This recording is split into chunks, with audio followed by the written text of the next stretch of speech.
యెహోవా నీ నామము ఎంతో బలమైనది, ఎంతో ఘనమైనది,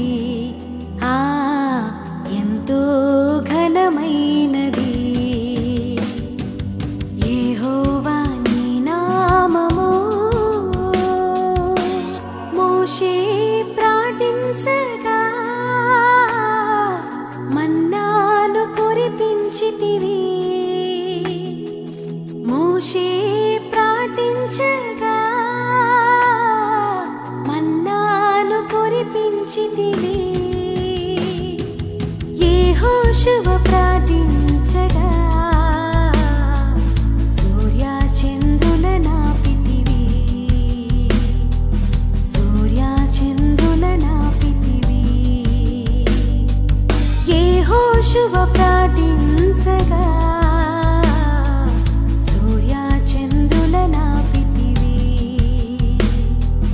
సూర్య చంద్రుల నాపితివి.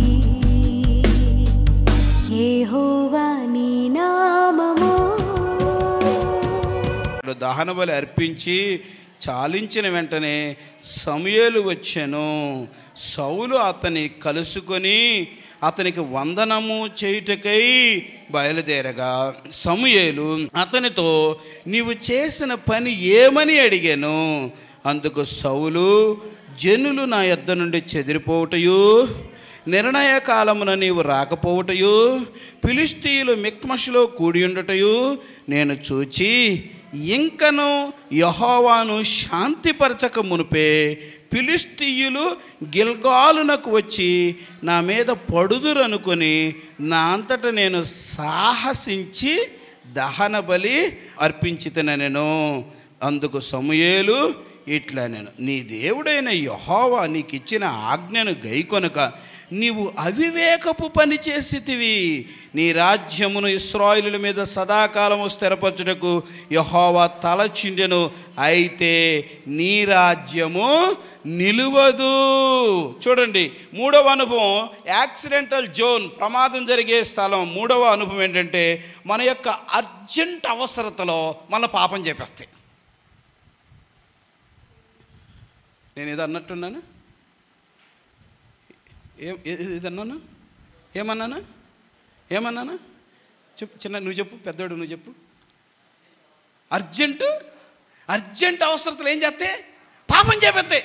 సమయాలు వచ్చేసాడు, సౌలు ఏంటి నువ్వు చేసిన పిచ్చి పని, నేను యాజకుడిని నేను చేస్తా కదా, నువ్వెందుకు బలి అర్పించావంటే, లేదయ్యా ఇశ్రాయేలు చెదరిపోతున్నారు, అదిగో ఫిలిష్తీయులు వచ్చి మీద పడుతున్నారు, ఇంకా మీరు బలులు అర్పించక మునిపే అంతా నష్టం జరిగిద్దామని యెహోవాను శాంతిపరచక మునిపే లేదోటి చేసేటట్టు ఉండారు, యుద్ధానికి పోతారని నువ్వు చేయాల్సిన పని నేను చేశానయ్యా అన్నాడు. దేవుని సేవకులు మీతో చెప్తున్నాను, గుర్తుపెట్టుకోండి. ఏదో అంటారే, నాకు గుర్తుకు రావట్లేదు. తలకు మించిన భారం పెట్టుకోకూడదు అంటారు. అనండి ఆ మాట, పక్కన వాళ్ళకి చెప్పండి ఆ మాట. పక్కన వాళ్ళకి అనండి, ఏం కాదు అనండి. తలకు మించిన భారం పెట్టుకోకూడదు అనండి. అన్నారా? వెనకోళ్ళు కూడా అన్నారా? తలకు మించిన భారం. ఇప్పుడు తలకు మించిన భారం ఏం చేపెత్తుంది? నేను ఒక ఆయన అన్నా ఇది అన్యాయం కదా, నువ్వు తప్పు చేసావు కదా, ఇట తప్పు చేయొచ్చా అని అన్నా. అంటే తప్పదన్నా అన్నాడు. ఎందుకన్నా అంటే, నేను అప్పు చేశానన్నా, నా అప్పు తీర్చుకోవాలంటే తప్పు చేయింది తప్పదన్నా అన్నాడు. అప్పు చేసేటప్పుడు నువ్వు ఒక ప్రార్థనాపూర్వకంగా ఉండాలి. ఎస్ దేవా, ఇది నీ చిత్తానుసారమైన అప్పు కావాలి, ఒకటి. దీనికి నీ సమాధానము, నీ నడిపింపు కావాలి, రెండు. ఒకవేళ దీనిని తీర్చుకోవడానికి నేను దారి తప్పి రాంగ్ స్టెప్ వేయకూడదు, మూడు. ఇవి జాగ్రత్తగా ఉండాలి. ఆమె చెప్పండి. ఒకసారి గట్టిగా చప్పట్లు కొట్టండి, గట్టిగా. నేను ఏ మనిషిని పొగడను, మీకు తెలుసు కదా. పొగడే ఛాన్స్ మనకుంటుంటే ఒక 1000 మంది ఉండేవాళ్ళేడ, నేను ఇంకొక డాబా వేసుకునేవాళ్ళమే. మనకు ఆ లక్షణాలు లేవు, కానీ అర్థం కావటం కొరకు చెప్తున్నాను. సత్యబాబు అన్న ఆటో వేస్తున్నాడు, అర్థమైందా? ఆయన రేంజ్కి ఆయన ఆటో వేయటానికి ఏమైనా సంబంధం ఉందా? ఎంతమంది తిట్టుకుంటున్నారో, ఎంతమంది వ్యసన పడుతున్నారో, ఎంతమంది మిస్అండర్స్టాండ్ చేసుకుంటున్నారో, ఎన్ని రకాలైన మాటలు వస్తున్నాయో మరి వాళ్ళకి తెలుసు, దేవుడికి తెలుసు. కానీ వాళ్ళకు ఒక కసి ఉంది, మాకు అప్పులున్నాయి, నేను కష్టపడి అప్పు తీర్చుకుంటా, అంతేగాని క్షమించండి. క్షమిస్తానంటే ఒక మాట అంట, మీరు గట్టిగా అంటే మాట అంట, క్షమిస్తానా అని నాకు వినపడాలి అప్పుడే అంట, లేకపోతే అన్నం. అబ్బే ఒక్కళ్ళు అంటలేదు, నన్ను క్షమించేటట్లేదు మీరు. నేను కష్టపడి ఎందుకు చేస్తాను, నేను కష్టపడి అప్పు తెచ్చుకుంటాను, కానీ ఈ పిచ్చి పని చేసి అప్పు తెచ్చుకోను, ఈ తప్పుడు పని చేసి అప్పు తెచ్చుకోను, నేను తప్పుడు దారిలోకి వెళ్ళి అప్పు తెచ్చుకోను. మీకు ఇంత స్ట్రైట్ ఫార్వర్డ్గా, ఇంత విశాలంగా, ఇంత వివరణగా విషయాన్ని మీకు వివరిస్తుంటే ఇంకా కంప్లైంట్స్ ఉండొచ్చా? ఆలోచించండి ఒకసారి. ఇంకా తప్పులు చేయాలి, అదేంటి అప్పులు ఉన్నాయి అంటావా, అదేంటి సమస్యలు ఉన్నాయి అంటావా, అదేంటి కష్టాలు ఉన్నాయి అంటావా, అదేంటి నేరం నాది కాదు ఆకలిది అంటావా, అది నా అవసరత అంటావా, దానికి అడ్జస్ట్మెంట్ చేస్తావా, దేవుడు క్షమిస్తాడంటావా? నీకు తెలియదా? నీకు అర్థం కాదా? నువ్వు దారి తప్పి, నువ్వు దారి తొలగి, నువ్వు తప్పులు చేసి, నువ్వు ఏదో సాధించి ఏం సుఖపడతావు? అందుకంటే అర్జెంట్ అవసరం అనేవి డేంజరస్ జోన్. ఆమె చెప్తారు ఒకసారి, గట్టిగా చెప్తారా? ఏది డేంజరస్ జోను? ఏది డేంజరస్ జోను? ప్రమాదం జరిగిస్తారు. అర్జెంట్ అవసరం. ఆ అర్జెంట్ అవసరంతో చెప్తావు. నేను చెప్పండి, అర్జెంట్ అవసరమా, అర్జెంట్ అవసరమా అనండి, అనండి, గట్టిగా అనండి. అసలు వెనకనున్న వాళ్ళకి ఏం సౌండ్ రావట్లా. నేను చెప్పినట్టు మీరు చెప్పాలంతే. అర్జెంట్ అవసరమా, అర్జెంట్ అవసరమా అన. మీరు చెప్పింది చెప్పండి, మీరు కూడా మాట్లాడండి, చెప్పండి. అర్జెంట్ అవసరమా, అర్జెంట్ అవసరమా, గట్టిగా చెప్పండి. Very good. అర్జెంట్ అవసరమా, అర్జెంట్ అవసరమా, అర్జెంటే కానీ, గట్టి చెప్పండి. అర్జెంటే కానీ నేను మాత్రం దేవుని బిడ్డను. నేనెవరిని? ఓ అర్జెంట్ అవసరమా నీకు తల వంచును, ఓ అర్జెంట్ అవసరమా నేను నా మనస్సాక్షిని చంపుకోను, ఓ అర్జెంట్ అవసరమా నేను పాపంలో పడి 10 రూపాయలు సంపాదించుకోను, ఓ అర్జెంట్ అవసరమా నా జీవితాన్ని నాశనం చేయటం నా ఎదురుకొచ్చావా తంత పట్టుకొని అనాలి. దేనిది అనాలి? అర్జెంట్ అవసరాన్ని దన్నాలి. దేనిది అనాలి? నిన్ను భయపెడుతుంది ఏది? నిన్ను బాధ పెడుతుంది ఏది? నిన్ను దుఃఖ పెడుతుంది ఏది? నిన్ను ఇబ్బంది పెడుతుంది? అదే కదా భక్తులకు, అదే కదా భక్తులకు శోధనలు, అదే కదా. అర్జెంట్ అండి, తప్పు చెయ్యండి అని సాతాను మిమ్మల్ని బ్రతులాడుతుంది. అర్జెంట్ అండి, తప్పు చేయండి అని భార్య నిన్ను బ్రతులాడుతుంది. అర్జెంట్ అండి, తప్పు చెయ్యండి అని తల్లి నిన్ను బ్రతులాడుతుంది. యాకోబా, వాళ్ళ అమ్మ పిలిచింది, యాకోబా రారా, అర్జెంటుగా మేకపిల్లని ఒకటి తీస్తారా అంది. ఎట తెమ్మంది? అర్జెంటుగా. అసలు వాడికి పాపం యాకోబుకి ఏం అర్థం కాల. నువ్వు అర్జెంటుగా మేకపిల్లని ఒకటి, ఎందుకు మమ్మీ, ఏంటి మమ్మీ, ఎందుకు అర్జెంటుగా తెమ్మంటున్నాడు? నీకు తెలియదు పోరా, మీ నాన్నొట్టి తిండిపోతాడు, పెద్దోడికి ఒక మాట చెప్పాడు, నువ్వు వేటాడి మాంసం ఉందే నేను తిని నేను తృప్తిపడి నేను ఆశీర్వదిస్తానయ్యా అన్నాడు రా. నేను చాటుగా విన్నాను రా. ఒరే మీ అన్న పెద్దోడైపోయి ఆశీర్వదించబడితే నువ్వు చిన్నోడు అవుతావురా, ఎందుకురా నువ్వు అట్టయ్యేది? అమ్మో నేను నిన్ను ప్రేమిస్తున్నా, నాకు పెద్దోడి మీద అంత లేదు, నాకు నీ మీద ఎక్కువ ఉంది. అరే నేను చెప్పిన మాట నువ్వు తొందరగా మందలోకి వెళ్ళి ఒక మంచి క్రొవ్విన మేకపోతుంది వేసరా, నేను అర్జెంటుగా వండుతాను, అర్జెంటుగా భోజనం తయారు చేస్తాను, నువ్వు అర్జెంటుగా డాడీ దగ్గరికి వెళ్ళరా. ఆ డాడీ అంటున్నాడు, అరే ఇంత అర్జెంటుగా ఎట్టొచ్చావురా? ఈ యాకోబు అంటాడు, నీ దేవుడైన యెహోవా నాకు తోడై ఉన్నాడు డాడీ, తొందరగా సహాయం చేశాడు, అందుకే తెచ్చాను, అర్జెంటుగా తెచ్చాను, నువ్వు అర్జెంటుగా తిని నన్ను అర్జెంటుగా దించు, లేకపోతే మళ్ళీ అర్జెంటుగా అన్న వస్తాడు. ఎవరు వస్తారు? కాస్త ఆలస్యం దేవుడు వస్తాడు, అన్న వస్తాడు. ఈ అర్జెంటు తెచ్చిన తిప్పలే 20 సంవత్సరాల ఎట్టి చాకిరీ చేశాడు. అర్జెంట్ అవసరం తీర్చుకుందాం అనుకున్న ఈ వ్యక్తి, అర్జెంటుగా దీవించబడాలనుకున్న వ్యక్తి, అర్జెంటుగా ఆశీర్వాదాలు కొట్టేయాలనుకున్న వ్యక్తి అర్జెంటుగా ఈ ఊరిడిచిపెట్టి పారిపోయాడు. అన్న కత్తి తీసుకొని వస్తున్నాడు, పరుగో పారిపోయి ఆ మామ దగ్గరికి వెళ్తే మామ అల్లుడు మోసగాడు ఉంటే అల్లుడిని మించిన మోసగాడు మామ. ఈ అల్లుడే తండ్రిని మోసం చేస్తే మామ అల్లుడిని మోసం చేశాడు. ఎంత మోసమో తెలుసా? చిన్నమ్మాయిని చూపించి పెద్ద అమ్మాయిని చేశాడు. చిన్నమ్మాయి తెల్లగా ఉంది, పెద్ద అమ్మాయి నల్లగా ఉంది. చూపించేటప్పుడేమో చిన్నమ్మాయిని తీసుకొచ్చి పెళ్లి కూతురులాగా పెళ్లి చూపులు జరిగినాయి. ఇక పెళ్ళి అయినాకేం జరిగింది? పెద్ద అమ్మాయి కనపడింది, తెల్లారితే పెద్ద అమ్మాయి కనపడింది. ఇదేంది మామ, నన్ను మోసం చేసేవేంది మామ అంటే, ఏమి లేదులే మీ నాన్న మోసం చేసి వచ్చావు కదా అందుకేలే అన్నాడు. నువ్వు మోసం చేసి వచ్చావు కాబట్టి దేవుడు నన్ను ఇలా వాడుకున్నాడు. అందుకని దేవుని సేవకులుగా నా హృదయపూర్వకంగా భారంతో చెప్తున్నాను, మోసాలతో పైకి రాలేము. మోసం చేసి ఎవ్వరు పైకి రారు. మీరు అనుకుంటారు కానీ రావచ్చని ఆ పోయినోడికి ఆడ శాంతి ఉండదు, మళ్ళీ వాడు దూకుతాడు కిందకి, ఎందుకంటే పైన ప్లేస్ సరిగా ఉండదు. ఇప్పుడు ఆ స్తంభం, కరెంటు స్తంభం ఉందనుకోండి, కరెంటు స్తంభం మీద ఒక వ్యక్తిని నిలబెట్టామనుకోండి, కూర్చోబెట్టాం, సర్కస్ వాళ్ళు ఉంటారు, కరెంటు స్తంభం అంత ఎత్తు ఎక్కుతారు, చూస్తే ఎంత భలే హైట్ పెరిగాడు, చాలా ఎత్తు వచ్చాడు అంటారు. ఎంతసేపు ఉంటాడు అక్కడ? వాడి మనసంతా ఏమనిపిస్తుంది? ఎప్పుడు దిగుదామా, ఎప్పుడు దిగుదామా, ఎప్పుడు దిగుదామా. ఇది హైట్ కాదు, ఇది ఆశీర్వాదం కాదు, ఇది ప్రదర్శన కాదు, ఇది సుఖం కాదు. మోసంతో వచ్చిన డబ్బు దీవించదు. త్వరితముగా సంపాదించిన ధనము క్షీణించిపోతుంది. దేవుని యొక్క వాక్యం ఏం చెప్తుందంటే, మోసంతో సక్సెస్ కాలేము, మోసంతో సంపాదించలేము, మోసంతో దాయలేము, మోసంతో వచ్చింది అనుభవించలేము. ఏంటి? మొట్టమొదటిది ఒంటరితనం, రెండోది ఏంటి? నువ్వు ఏ కాలంలో ఏ పని చేయాలో ఆ పని చేయాలి, మూడోది ఏంటి? అర్జెంట్ అవసరతలు, నాలుగోది ఒక మాట చెప్పి నేను ముగిస్తాను, ప్రార్థన చేస్తాను. ఆదికాండము 19వ అధ్యాయము 30వ వచనం చూద్దాం. లోతు సోయరులో నివసించుటకు భయపడి తన 2 కుమార్తెలతో కూడా సోయరు నుండి పోయి ఆ పర్వతమందు నివసించెను. అతడును అతని 2 కుమార్తెలను ఒక గుహలో నివసించిరి. అట్లుండగా అక్క తన చెల్లెలతో, మన తండ్రి ముసలివాడు, సర్వలోక మర్యాద చొప్పున మనతో పోవుటకు లోకములో ఏ పురుషుడునూ లేడు. మన తండ్రికి ద్రాక్షారసము త్రాగించి అతనితో శయనించి మన తండ్రి వలన సంతానము కలుగు చేసుకుందాము రమ్మని చెప్పెను. ఆ రాత్రి వారు తమ తండ్రికి ద్రాక్షారసము త్రాగించిన తరువాత అతని పెద్ద కుమార్తె లోపలికి వెళ్ళి తన తండ్రితో శయనించెను. కానీ ఆమె ఎప్పుడు శయనించెనో ఎప్పుడు లేచిపోయానో అతనికి తెలియలేదు.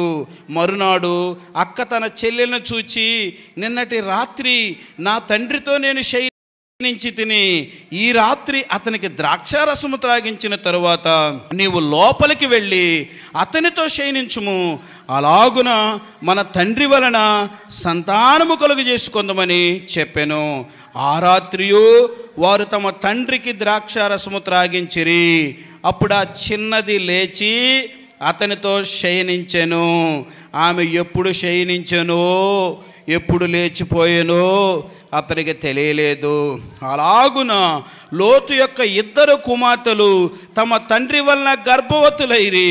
వారిలో పెద్దది కుమారునికని వానికి మోయాబు అని పేరు పెట్టెను. అతడు నేటి వరకు మోయాబీయులకు మూలపురుషుడిగా ఎంచబడును. చిన్నది కూడా కుమారునికని వానికి బెన్నమ్మి అని పేరు పెట్టెను. అతడు నేటి వరకు అమ్మోనీయులకు మూలపురుషుడిగా ఎంచబడును. చుట్టూ ఉన్న పరిస్థితులు మనిషిని పాపంలో పడవేస్తే డేంజరస్ జోన్, యాక్సిడెంటల్ జోన్ అనే ఈ వర్తమానంలో నీ చుట్టూ ఉన్న పరిస్థితులను చాలా జాగ్రత్తగా గమనించాలి. ఆమె చెప్పండి, అర్థమైన వాళ్ళు గట్టిగా చెప్పండి. ఎందుకు చెప్తున్నాము? దేవుడు సొదొమ నుంచి బయటకు తీసినాక లోతు ఒక సోయరు అనే ఒక చిన్న స్థలానికి వెళ్ళాడు. ఆడొక గుహలోకి వెళ్ళిపోయాడు. ఇప్పుడు అక్కడ తండ్రి 2 కుమార్తెలు మాత్రమే ఉన్నారు. లోతు నీతిమంతుడు, అందుట్లో బైబిల్ డిక్లేర్ చేసింది. ఈ నీతిమంతుడైన లోతు ఎంత ఘోరమైన చరిత్రలో విమర్శకులకి ఇంత అవకాశం ఎలా ఇచ్చాడు? ఇతని జీవితంలో ఏం జరిగింది, ఎలా జరిగింది, ఈ ఘోరం ఎలా జరిగింది, అతనికి ఎందుకు కామన్ సెన్స్ లేకుండా పోయింది, ఎందుకు ఇంత అవమానకరమైన పని? కారణం ఏంటంటే అతడున్న గుహ. అనండి, చెప్పండి అన్నమాట. గుహ అనండి, గట్టిగా అనాలి. గుహ. వెనకున్న వాళ్ళకి చెప్పండి, గుహ. ఆ గుహలో ఎవ్వరూ లేరు. ఆ గుహలో ఉన్న పరిస్థితులు ఈ కుమార్తెలకు ఒక ప్రేరేపణ ఇచ్చినాయి. ఏమని ప్రేరేపణ ఇచ్చిందంటే, అసలు భూమి మీద మనుషులు లేరా? తగలబడింది ఏంది? సొదొమ గొమొర్రే. అవతల అబ్రహాం లేడా? ఈ బుద్ధి లేని వాళ్ళకి అబ్రహాం దగ్గర నుంచే వచ్చింది. లోతు తన భార్యను తన పిల్లలను తీసుకొని అబ్రహాం దగ్గర నుంచే కదా సొదొమ బాగుందని బయలుదేరి వచ్చింది. భూమి మీద పురుషులు లేడంటే అంటే వాళ్ళ కళ్ళకు కనపడలేదు అందుకు లేడంటున్నారు. వాళ్ళు ఉన్న ప్రాంతంలో ఎవరూ కనపడలేదు అందుకు లేరంటున్నారు. ఇప్పుడు కుమార్తెలు అంటున్నారు, అసలు భూమి మీద మనతో ఉండటానికి పురుషుడే లేడు, ఎట్లా మరి మన పరిస్థితులు ఏంటి, మన భవిష్యత్తు ఏంటి? కాబట్టి మనం తప్పు చేద్దాం, మన తండ్రిని తప్పించి తప్పు చేద్దాం. తండ్రికి ద్రాక్షారసం త్రాపించిన మొత్తుతో నింపేశారు. తండ్రికి ద్రాక్షారసం తాగించి పిల్లలు పాపం చేస్తుంటే అతనికి ఏం జరిగిందో కూడా తెలియట్లేదంట. వాళ్ళు ఎప్పుడు వచ్చారో ఎప్పుడు పోయారో కూడా తెలియట్లేదంట. అట్లా ఒకరోజు జరిగింది, అట్లా 2 రోజులు జరిగింది. 2 కుమార్తెలు పాపం చేశారు, 2 కుమార్తెలు గర్భవతులు అయిపోయారు. వాళ్ళకి 2 కుమారులు పుట్టారు. వాళ్ళలో ఒకడు ఏం చేశాడు, అమ్నోనీయులకు వారసుడు. రెండోవాడు మోయాబీయులకు. ఈ భయంకరమైన పాపిష్టి జాతి భూమి మీదకి వచ్చింది. ఎంత దారుణం. సో నేను ఒక మాట చెప్పి ముగిస్తాను. నీ చుట్టూ పరిస్థితులు కొంచెం గమనిస్తున్నావా? నీ చుట్టూ ఉన్న పరిస్థితులు ఎవరు ఆలోచించాలి. ఇటు పక్కన్న వాళ్ళు ఎవరు ఆత్మీయులేనా? ఇటు పక్కనున్న వాళ్ళు ఎవరు ఆత్మీయులేనా? ఇటు పక్కనున్న వాళ్ళు ఎవరు ఆత్మీయులేనా? నా వెనకనే ఉన్న వాళ్ళు ఎవరు ఆత్మీయులేనా? దీన్ని ఏమంటారు? చుట్టూ ఉన్న పరిస్థితి. ఇది గమనించాలి. అయ్యో వీళ్ళ చూస్తుంటే, వీళ్ళ చరిత్ర చూస్తుంటే, వీళ్ళ కథ చూస్తుంటే వీళ్ళు చాలా మామూలు కాదు అని నీకు అర్థమైందనుకో, జాగ్రత్తగా ఉండాలి. అమ్మో వీళ్ళ చరిత్ర చూస్తుంటే, వీళ్ళ కథ చూస్తుంటే, వీళ్ళ ప్రవర్తన చూస్తుంటే, వీళ్ళ తెలివితేటలు చూస్తుంటే వీళ్ళు మామూలు కాదు అని అన్నప్పుడు వీళ్ళతో జాగ్రత్తగా ఉండాలి. వీళ్ళు చూస్తే వీళ్ళు వామ్మో వీళ్ళు గుడిని కాదురా బాబోయ్, గుళ్ళో ఉండదాన్ని కూడా మింగేటట్టుండారు, వీళ్ళతో చాలా జాగ్రత్తగా ఉండాలని వీళ్ళని చూసినప్పుడు ఇంకా జాగ్రత్తగా ఉండాలి. వెనక్కి తిరిగి చూస్తే వామ్మో వీళ్ళు వెనకుండి వెన్నుపోటు పొడుతారేమో అని జాగ్రత్తగా ఉండాలి. దీన్ని ఏమంటారంటే చుట్టూ ఉన్న పరిస్థితులు. ఓకే, మనం అందరినీ ప్రేమించాలి, అందరికీ సేవ చేయాలి, కానీ నువ్వు మాత్రం అందరిలాగా పడిపోకూడదు. ఆమెను చెప్పండి, గట్టిగా చెప్పండి. ఇతన్ని ప్రేమించు, ఇతనికి వాక్యం చెప్పు ప్రార్థన చేయి, ఇతనికి వాక్యం చెప్పు ప్రార్థన చేయి, చేతనైతే నీకు ఒక సహాయం కూడా చెయ్యి. కానీ ఆ మెంటాలిటీ నీ మెంటాలిటీ ఒకటి కాకుండా చూడాలి. ఆమెను చెప్తావా? గట్టిగా చెప్తావా? కనుక ఇప్పుడు ఇందు మూలంగా మీకు తెలియజేయండి ఏమనగా, ఎండాకాలం ఖాళీగా ఉంటున్న భక్తులారా, సహజంగా ఎండాకాలం స్త్రీలందరూ ఏం చేస్తారు నీకెందుకంటారా? పగల సమయంలో అందరూ చెట్ల కింద కూర్చుంటారు, లేకపోతే ఇళ్లల్లో ముచ్చట్లు పెట్టుకుంటారు, లేకపోతే టీవీల కాడ కూర్చుంటారు. అది కూడా కాదనుకుంటే తగాదాలన్నా పెట్టుకుంటారు, అంతే కదా. ఇవి మన చుట్టూ ఉన్న పరిస్థితులు. వాళ్ళ సంగతి వీళ్ళ సంగతి వాళ్ళు చెప్పుకోవటం, కొట్టుకోవడం, తిట్టుకోవడం, వ్యసనాలు, ద్వేషాలు, కలహాలు, కక్షలు, ఇవి మనకు అవసరమా? ఈ చుట్టూ ఉన్న పరిస్థితులు దాటి అన్న 21, 22, 23 మీటింగ్లు పెట్టాడంట. సభలు ఎంతోమంది రావాలి, సువార్త చేయాలి, ఆత్మకార్యం చూడాలి. మనం మందిరంలోకి వెళ్దామమ్మా, ప్రార్థనలు చేద్దామమ్మా, లేకపోతే గ్రూప్ ప్రేయర్ చేసుకుందామమ్మా. ఇదిగో వెంకటాపురంలో ఒక గ్రూపు, అరళపాడులో వాళ్ళు ఒక ప్రేయర్ గ్రూపు, ఇండ్ల చెరువుల్లో ఒక ప్రేయర్ గ్రూపు, దొనకొండలో ఉన్న వాళ్ళు ఒక ప్రేయర్ గ్రూపు, ఎర్రబాలెంలో ఉన్న వాళ్ళు ఒక ప్రేయర్ గ్రూపు. మీరు ప్రేయర్ గ్రూపులుగా మారి మీరు ప్రార్థనలు చేస్తా మీ గ్రామం కొరకు, సంఘం కొరకు, సభల కొరకు, మీ కుటుంబాల కొరకు ప్రార్థన చేస్తే అది ఎంత బాగుంటుంది. ఆ చుట్టూ పరిస్థితులకి, అంటే ప్రార్థనా పనులు చుట్టూ పెట్టుకునేదానికి, ఆమె చెప్పండి, ప్రార్థనా పనులు చుట్టూ పెట్టుకునేదానికి, పిచ్చి మాటలు చెప్పేవాళ్ళు చుట్టూ పెట్టుకునేదానికి ఎంత తేడా ఉంది. లోతు నీతిమంతుడు, కానీ లోతు పాపం చేశాడు. దావీదు నీతిమంతుడు, దావీదు పాపం చేశాడు. పరిస్థితులు నీతిమంతులను కూడా ఏం చేపిస్తే పాపం చేపిస్తాయి, తప్పులు చేపిస్తాయి. అందుకని జాగ్రత్తగా ఉండాలి, ప్రార్థనలో జాగ్రత్తగా ఉండాలి. ఇవన్నీ చాలా డేంజరస్ జోన్స్, యాక్సిడెంటల్ జోన్స్. చుట్టూ ఉన్న పరిస్థితులు నీ భవిష్యత్తుని పాడు చేయకుండా చూసుకో. చుట్టూ ఉన్న పరిస్థితులు నీ స్పిరిచువాలిటీని చంపకుండా చూసుకో. చుట్టూ ఉన్న పరిస్థితులు నీ విశ్వాసాన్ని నాశనం చేయకుండా చూసుకో. చుట్టూ ఉన్న వ్యక్తులు, చుట్టూకున్న పరిస్థితులు నీకు పాపిష్టి తలంపులు, పాపిష్టి కోరికలు, పాపిష్టి ఆశలు పుట్టకుండా జాగ్రత్త పడాలి. ఏం జరిగిందో, లోతు ఆ గుహలోకి ఎందుకు ఉన్నాడో, ఆ గుహలో తన కుమార్తెలు ఎందుకు గమనించుకోలేకపోయాడో, వాడు ద్రాక్షారసం చెప్పి తాపిస్తుంటే ఎందుకు దాని విషయం క్యాచ్ చేయలేకపోయాడో. నేను లోతును నిందించడం లేదు, లోతు మనకంటే నీతిమంతుడే, కానీ పరిస్థితులు చేయి దాటిపోయినాయి. తర్వాత భయంకరమైన జాతులు ప్రపంచంలోకి వచ్చినాయి. ఈరోజు చెయ్యి దాటిపోయినాక ఏడుస్తావా?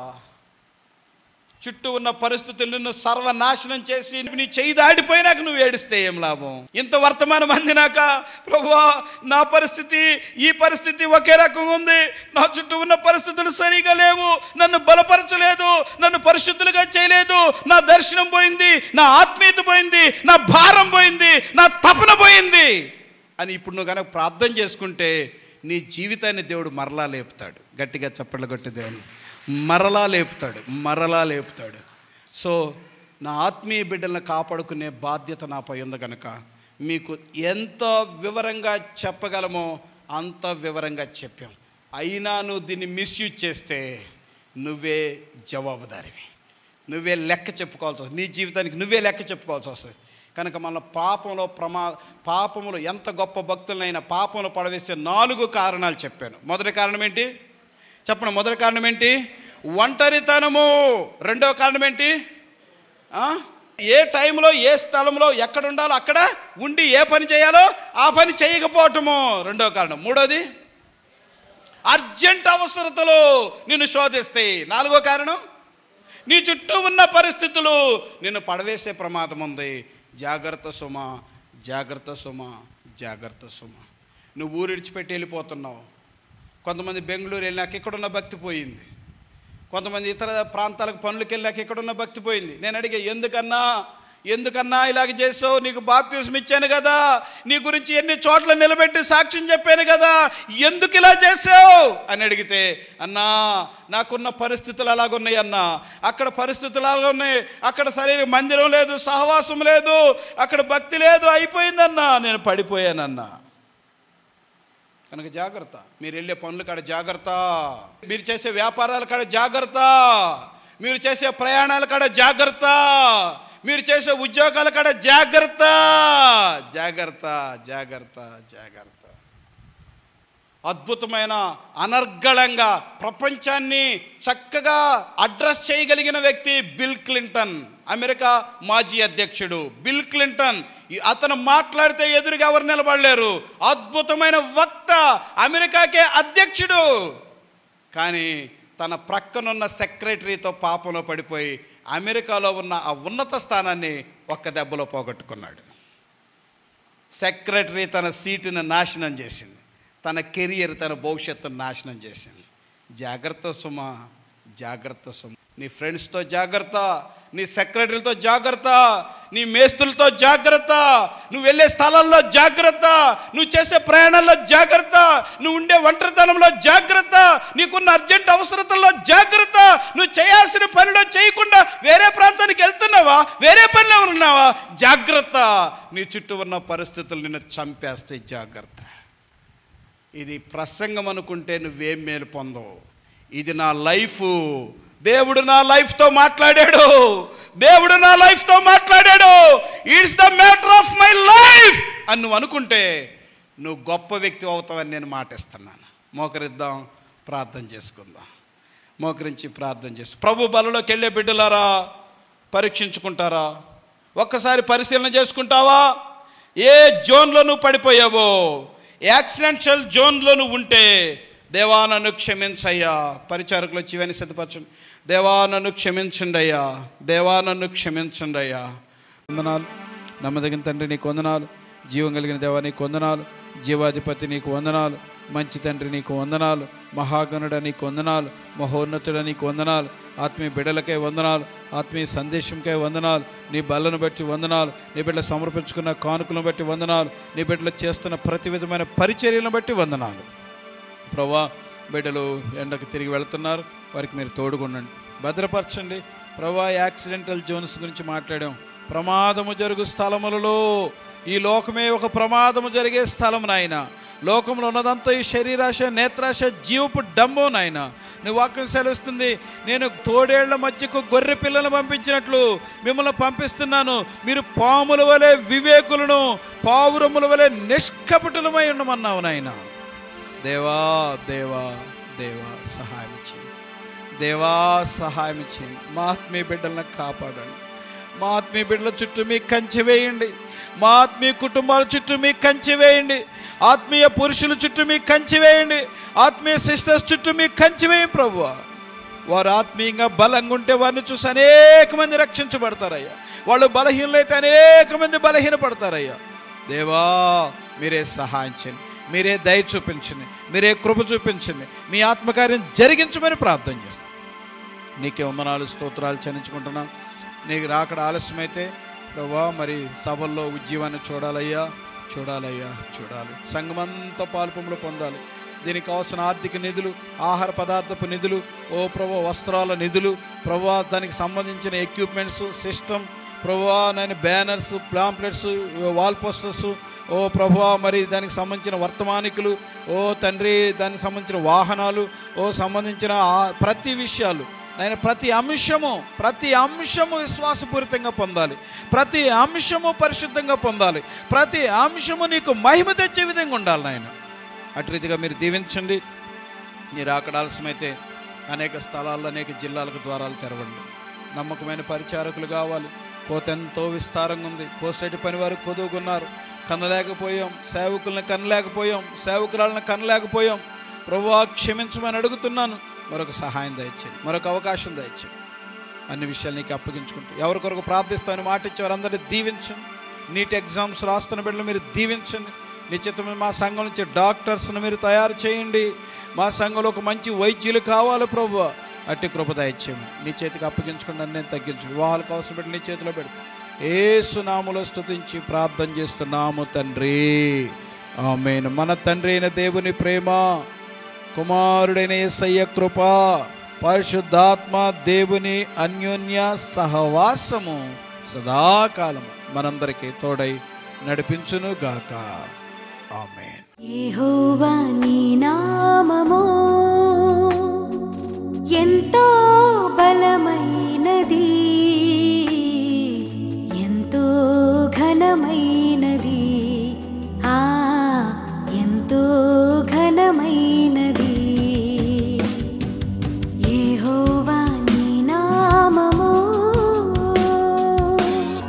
మోషే ప్రార్థించగా మన్నాను కురిపించితివి,